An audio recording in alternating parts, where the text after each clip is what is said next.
राम नाम सोही जानिए,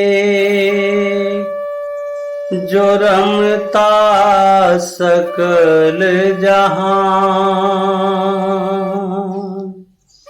घट घट में जो रम रहा,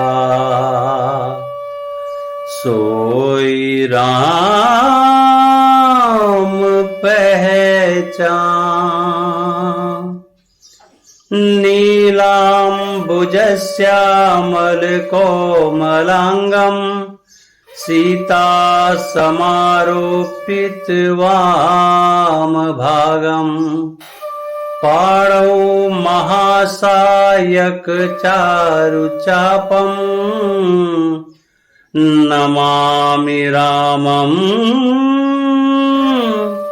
रघुवंशनाथम। प्रेम से बोलिए जय श्री राम। कवन सो काज कठिन जग माही, जो नहीं होई तात तुम पाही। प्रेम से बोलिए जय श्री राम। आज हम आपको उड़ीसा के बाद एपिसोड समरी संख्या 10 की ओर लिए चलते हैं, जो हमारे आंध्र प्रदेश को टच करता है। और जैसा कि हमने पहले भी बताया कि सबरी नदी का साथ भगवान राम को मिला, और सबरी नदी के किनारे किनारे माता जानकी और भैया लखनलाल जी के साथ बराबर वो चलते रहे, और गोदावरी संगम तट की ओर वो आगे बढ़ते रहे। तो इस तरह से वो भगवान राम की यात्रा वनवास की आंध्र प्रदेश में भी रन करती है। तो आइए आंध्र प्रदेश की यात्रा में आप भी हमारा सहभागिता दीजिए। आपको राम वनवास यात्रा आंध्र प्रदेश में आपका हार्दिक स्वागत है। आंध्र प्रदेश के अंदर एक जिला है खम्मन। खम्मन जिले में सबरी नदी के किनारे किनारे भगवान आए। उस समय खम्मन जिला था कि नहीं था ये तो हम लोग नहीं बता पाएंगे, लेकिन हाँ, भगवान राम सबरी नदी के किनारे किनारे आए, और सबरी गोदावरी संगम तट जो यहाँ का मुख्य स्पॉट है। तो श्री राम जी सबरी नदी के किनारे किनारे गोदावरी सबरी नदी के संगम तट तक पर आए, और यहीं पर स्नान ध्यान करके भगवान शंकर का पूजन उन्होंने किया है। और ये इस जगह पर आंध्र प्रदेश के लोग कोनावरम के नाम से ये जगह को पुकारते हैं। तो ये है कोनावरम सबरी गोदावरी संगम तट। चलिए, दूसरा स्पॉट है सुंदर सीताराम मंदिर। राम मंदिर जहाँ भी होगा वहाँ सुंदर ही होगा। कोंटा जैसा कि पीछे भी मैंने बताया था कि एक मंडल है कोंटा, और वहाँ से 40 किलोमीटर दूर सबरी गोदावरी के पवित्र संगम तट से मात्र 2 किलोमीटर दूरी पर, जैसा कि अभी प्रथम स्थान हमने संगम तट बोला है, वहाँ से मात्र 2 किलोमीटर की दूरी पर सुंदर सीताराम मंदिर है। यहाँ कुछ समय भगवान राम ने व्यतीत किया है अपने वनवास काल का। तो ये दूसरा स्पॉट है खम्मन जिले में। और तीसरा है भद्राचलम। भद्राचलम बहुत सुंदर जगह है, और ये गोदावरी नदी के किनारे है, और वहाँ पर भगवान पर्णशाला बनाकर रहे हैं, और ये भी खम्मन जिले में ही है। भद्राचलम से मात्र 35 किलोमीटर पश्चिम दिशा में गोदावरी नदी के किनारे यह पर्णशाला बना हुआ है। आज भी ये बड़ा सुंदर प्लेस है। यहाँ भगवान राम पर्णशाला बनाकर काफ़ी दिनों तक रहे हैं।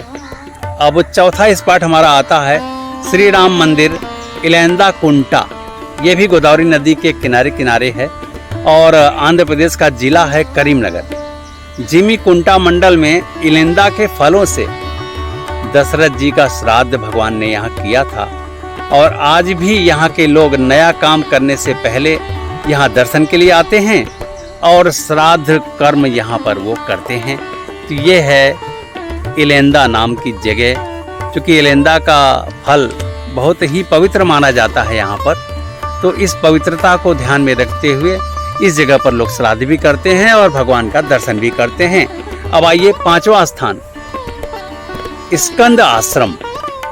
कंद कुर्ती, ये भी गोदावरी नदी के तट पे है, लेकिन जिला बदल जाएगा, निजामाबाद हो जाएगा। निजामाबाद से मात्र 30 किलोमीटर की दूरी पर गोदावरी और माजरा और हल्दी होल, ये 3 नदियां हैं जिनका नाम हम भी नहीं जानते, गोदावरी का नाम तो जानते हैं। इन तीनों नदियों का एक साथ संगम हुआ है और इन्हीं तीनों नदियों के पवित्र संगम तट पर माँ पार्वती का मंदिर है। स्कंद का नाम ही माँ पार्वती का है, इसलिए कभी कभी नवरात्र में स्कंद माता भी इनको बोला जाता है। तो स्कंद मंदिर यहाँ पर स्थापित है और ये वही जगह है आज के परिवेश में आरएसएस पूरे भारत का जो उत्थान कर रहा है और संघ से ही हमारे आदरणीय मोदी जी भी आते हैं। और आदि सर संघ चालक डॉक्टर केशव हेडगेवार का नाम आप सभी ने सुना होगा। ये इनका गांव था, ये इसी गांव के रहने वाले थे और यही तीनों नदियों का पावन तट इनका गांव था, गोदावरी, माजरा और हल्दी होल। तो ये वाकई में दोनों तरह से आदि और वर्तमान दोनों के लिए बहुत ही महत्वपूर्ण जगह है। अब आइए आंध्र प्रदेश के छठे स्पॉट को आपको दिखाते भी हैं और बताते भी हैं। बासर एक जगह है, ये भी गोदावरी तट पर ही है और निजामाबाद से थोड़ी ही दूरी पर है। माँ सरस्वती की कृपा से अब राम के पिताजी दशरथ जी ने अपने गुरु वशिष्ठ के साथ यहीं पर पुत्र यष्टि यज्ञ किया था। और सौभाग्य से देखिए कि जब सौभाग्य कहें या जो भी कहें, राम जी को जब वनवास हुआ तो इसी जगह पर लोगों ने जब बताया कि दशरथ जी यहीं पर पुत्र यष्टि यज्ञ करके और अपने चारों पुत्रों को पाया था, तो इस जगह पर भगवान राम आए और यहाँ कुछ दिन अपने पिता के नाम पर यहाँ रुके भी, रहे भी। तो ये जगह है श्री राम मंदिर। यहाँ पर श्री राम मंदिर बना हुआ है। अब चूंकि मंदिर 5000 साल पुराना है, जो हमारा त्रेता युग है उसको गए लगभग 5000 साल से ऊपर हो गया। तो इस तरह से रामायण काल, महाभारत काल और ये कली काल, तीसरा काल चल रहा है। 5000 साल पुराना मंदिर आज अगर भ्रंश की स्थिति में भी है तो मंदिर दिव्य नहीं हो सकता तो भव्य तो हो ही सकता है, और भव्य नहीं हो सकता तो दिव्य जरूर होगा। तो ये भव्यता और दिव्यता का एक जो लड़ाई चल रहा है आपस में, तो हम लोग भव्यता को ज़्यादातर अहमियत देते हैं, लेकिन नहीं, भव्यता उतनी ज़रूरत नहीं है उसकी जितनी दिव्यता की ज़रूरत है, पुरातन होने की ज़रूरत है। तो भगवान राम का यहाँ मंदिर बना हुआ है जो भ्रंश स्थिति में है। हम चाहेंगे कि आप सभी अधिक से अधिक लोग यहाँ आएँ और इस भ्रंश मंदिर को देखें, पूजन करें, ताकि शासन प्रशासन का भी ध्यान इस तरफ आए और वो इन मंदिरों का पुनरुद्धार करे, क्योंकि आम आदमी के बस के बाहर है किसी भी मंदिर के पुनरुद्धार करने के लिए। तो चलिए अब आंध्र प्रदेश से हम अपनी यात्रा यहाँ समाप्त करते हैं और हमारी अगली यात्रा महाराष्ट्र के लिए आगे बढ़ेगी। तो महाराष्ट्र के लिए हम आपको आहूत करते हैं कि हमारे इस यात्रा के समापन के बाद महाराष्ट्र के समरी एपिसोड हम आपको दिखाएंगे।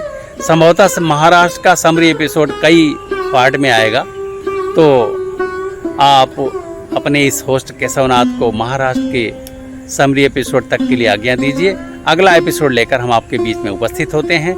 नमस्कार, जय श्री राम।